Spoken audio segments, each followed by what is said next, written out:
I kind of worry that, if I got drunk, I'd become like a mean psychic and start like being like, oh, grandma's not proud. And how can you explain to someone, hey, I just got abducted by aliens and now I have psychic abilities? He was sitting there eating, and all of a sudden, he was levitated in the air, literally lifted off the ground and thrown into the garage door. Just like you find queer people everywhere, you find queer ghosts everywhere. And we didn't expect to, and we did. We were shocked. We were shocked. The afterlife is like real life in that you're attracted to kindred spirits. Oh, yeah.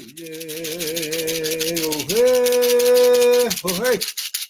Oh, hey. Hey. Oh, hey. We're all related. From a spiritual perspective, is the fire represents the spirit. It dances, it moves, it is the animation of life. My direct experiences in these visionary states, does kind of correlate to there being a feminine energy or spirit connected to ayahuasca. I'm closer to the end of this journey than the beginning. So, and gravity always wins. So I'm just trying to enjoy. Well, to enjoy the time. When gravity, gravity wins, man. When gravity gets checkmate, then what happens? Where does Michael go? Well, I think I go to the next plane of existence. Don't go to bed angry.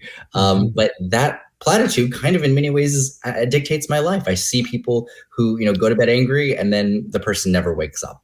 And you have to kind of live life, maybe as morbid as that sounds, with that understanding that, the rug can get pulled from underneath you anytime, and you got to say it now.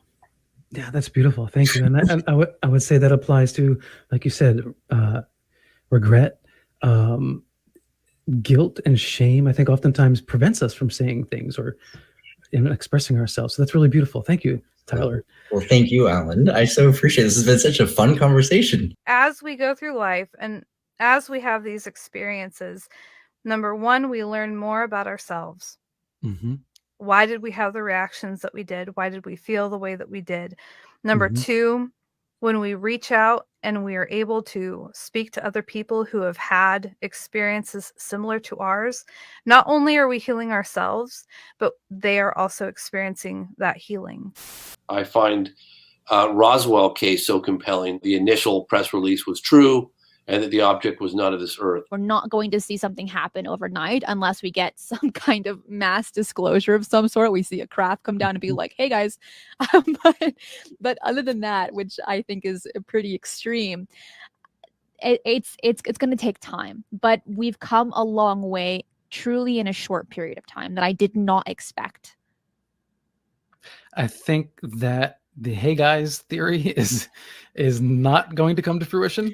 Not anytime soon. Gary Nolan and Jacques have done testing on extraterrestrial UFO stuff, and it came out in a peer review in a scientific journal. Nobody's even talking about it. The most important question of all, do you think dragons are real? Yes. Are dragons real? I think so. Yeah. And last question for you, Ron, yes, sir. is are dragons real? And the final and most important question of all, Marie, do you believe dragons are real? Yes, I do. Joseph Campbell talked about the marriage between the king of the sky and the queen of the earth. The king of the sky is the eagle. The queen of the earth is the snake, the serpent. It could be both. She could be the king or queen of the sky. He could be the king of the earth. But they come together as one, and you form the union of that coming together produces a dragon.